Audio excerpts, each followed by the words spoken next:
Explore the attractive world of online content creation, where creators make their mark on the internet. Our story today revolves around Charles White Jr., or penguinz0, and an essential moment that changed his path forever. This story is filled with drama, conflicts, and, ultimately, a resolution that propels him to new heights. So, let's go into the story behind Charles White Jr., also known as penguinz0, never looked back after this moment. Back on November 25th, 2022, Charlie posted a video with an intriguing title, "I didn't want to talk about this." In this video, he opened up about something that had been bothering him. See, he had a bone to pick with Sneako. A while back, on the Fresh and Fit podcast, Sneako had made some not-so-nice comments about Charlie's girlfriend and friends, which really didn't sit well with him. They even titled that podcast "Most Embarrassing Alpha Male Ever." And if that wasn't enough, Charlie also called out Sneako for something else. It turns out Sneako had publicly shown his liking for the Netflix film Cuties. Now this movie, Cuties, has been a subject of controversy because some people see it as child pornography, which is definitely not a good thing. So, in his video,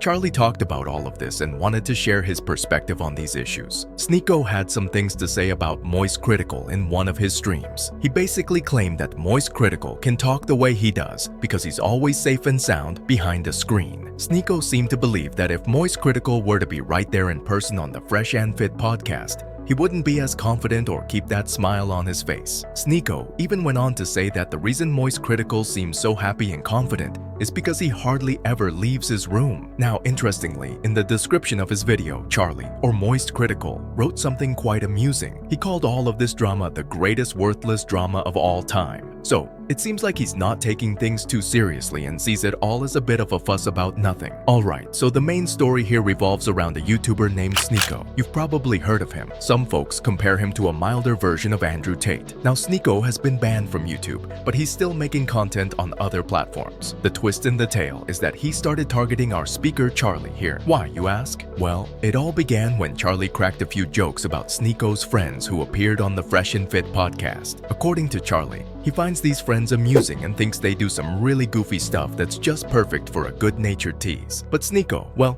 he didn't quite see it that way. He's quite the sensitive guy, and he decided to defend his friends with lots of enthusiasm, even when one of them had shared a story that seemed pretty outlandish. So, it's a clash of sensibilities and humor, really. Hasanabi, he stepped up to support Charlie in this situation. He basically said, "This guy," meaning Sneako, "won't actually go through with it." Hassan also gave Sneako some credit, acknowledging that he works really hard. But what really surprised Hassan and others was how Sneako managed to get none other than Charlie Moist Critical, the famous content creator from Florida, to make a whole video about him. It's like a big deal in the YouTube world, Back in March 2023, Sneako created quite a stir by putting together a college of faces of different creators, claiming that they were part of an effort to cancel him. Charlie was one of those faces in that college. In response, Charlie took to Twitter and didn't hold back, calling Sneako names and referencing some past issues. This heated exchange escalated to the point where Sneako challenged Charlie to a real-life fight. But instead of taking him up on the challenge, Charlie decided not to fight Sneako. He suggested that Sneako should fight another YouTuber named Brandon Buckingham, who used to be one of Sneako's fans and friends. So it's like they were having a pretty intense online feud. Sneako didn't back down and responded by suggesting that Charlie was too afraid to face him in a real fight and called him out for not featuring Sneako's stream on Twitch. Things took a turn when on March 30th, Sneako released a video on Rumble titled, "I Love the New Sneako." In this video, he actually apologized to Charlie for the comments he made about Charlie's girlfriend. Then, a couple of days later, on April 1st, Sneako and Charlie decided to have a 1-hour debate where they basically buried the hatchet and resolved their issues. So, in the end, they managed to put their feud to rest. Do you believe that online feuds and disputes among content creators are often exaggerated for attention and engagement? Why or why not? Let us know in the comments below. If you enjoyed this video and want to see more like it, leave a like and subscribe to our channel if you haven't already. Tap the bell icon to turn on notifications to stay updated with all our latest videos. Thanks for watching, and I'll see you in the next video.